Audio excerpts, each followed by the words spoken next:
When it comes to the Doctor Who franchise, I'm often at a loss for words. It's dead. Dead as an intellectual property can be. Killed off by the virus of clumsy, leftist-courting media, same as countless others. But it always bothered me when other similarly minded people gave their commentary on it, because the overwhelming majority of them were so utterly full of shit. You ever hear of the Gell-Mann amnesia effect?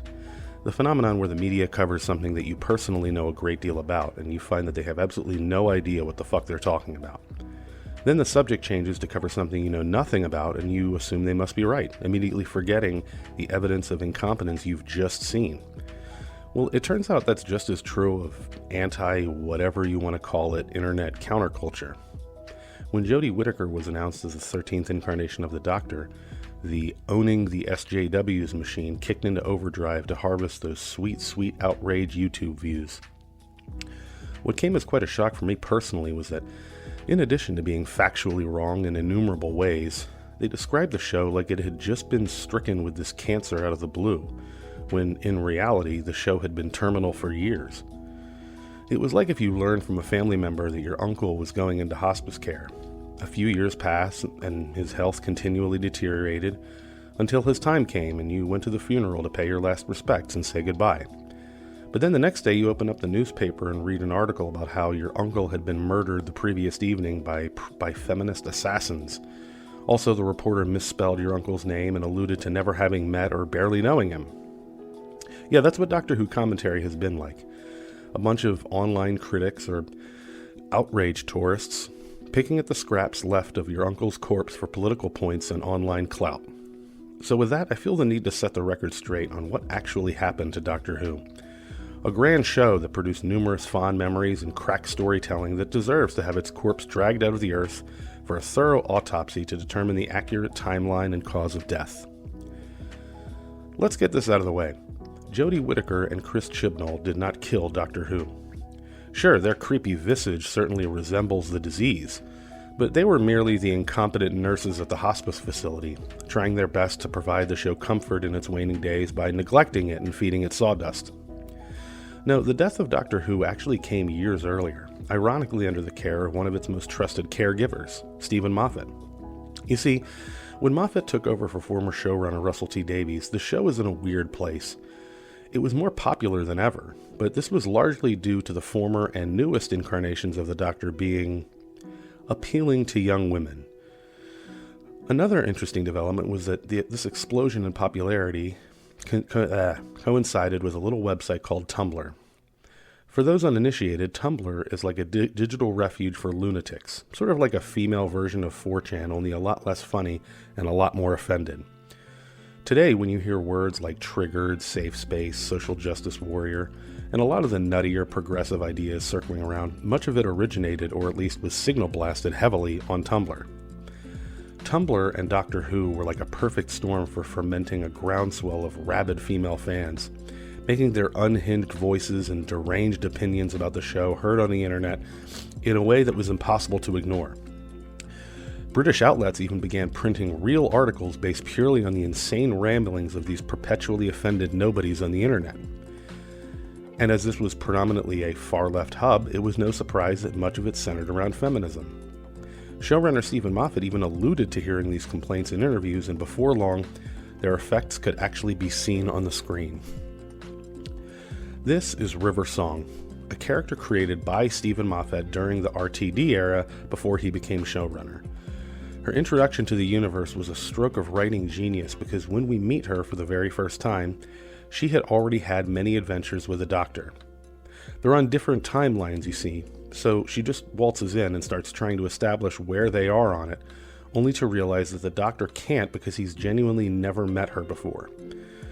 This is utterly heartbreaking for her in a way that, while dramatic, we the audience could never fully realize until more of her story was revealed in subsequent episodes in the years that followed, and the gravity of that tragic introduction was fully realized. This was what really made Moffat such a masterful writer for the show. He was one of the few who played around with the concept of time in storytelling in a creative way, and on a show about time travel, that's a crackerjack combination. Keep this in mind for later. What made River Song such a compelling character was how her story arc was presented back to front, with the Doctor being such a mysterious character that you could watch for 50 years and know little about. To have someone strut in knowing more about him than you did was quite jarring and effective. She spoke of the doctor and their seemingly mythical escapades like he and they were so wonderful that it was beyond description. Quote, "I trust that man to the end of the universe, and actually, we've been." A few years and 2 incarnations of the Doctor later, they inevitably had their last bittersweet adventure together, at least from the perspective of both the Doctor and the viewer. And to illustrate just how infected Moffat became during the interim, we have this line. "What's that face? Are you thinking? Stop it. You're a man. It looks weird." See, it's funny because men are dumb. Men no think. Woman think. Woman great. All hail woman. That is the effect of a terminal illness on a show. 2 lines spoken by the same character, written by the same writer, only a few years apart. But that doesn't really answer the question, where did it all go wrong? Where do we place the prognosis? Well, obviously without being inside Moffat's head or a BBC meeting room, it's impossible to know precisely. As impossible as capturing the precise moment and placement of cancer forming within the body. But for my money, there is a point at which the prognosis becomes glaringly obvious. The proverbial, what's that growth on my back, if you will. The Name of the Doctor, Series 7 Finale, 2013. The first finale of the excruciatingly long Clara era, which saw the conclusion of the Impossible Girl arc. The finale kicks off with a meeting involving drugs, dreams, and all of the most important people in the Doctor's life. You remember how I said that Moffat used time creatively to tell a story? Well, this is when he forgot all about that. The Doctor is thousands of years old and has been all over time and space, but this meeting makes it seem like his friends are planning his birthday party while he's taking a shit. It just seems so linear. But okay, we have all of the most important people in the Doctor's life in one room. And by important, I mean the actors currently on the show for this particular season. So what do we have? Madame Vastra, Jenny Flint, Clara, River Song, and Strax. Madame Vastra, Jenny Flint, Clara, River Song, and Strax. These are the most important people to the Doctor. His companion, and some side characters from a few previous episodes. But let's take a closer look, shall we? Who are the most important people in the Doctor's life? A woman, a woman, a woman, a woman, and... Well, with Strax it gets interesting.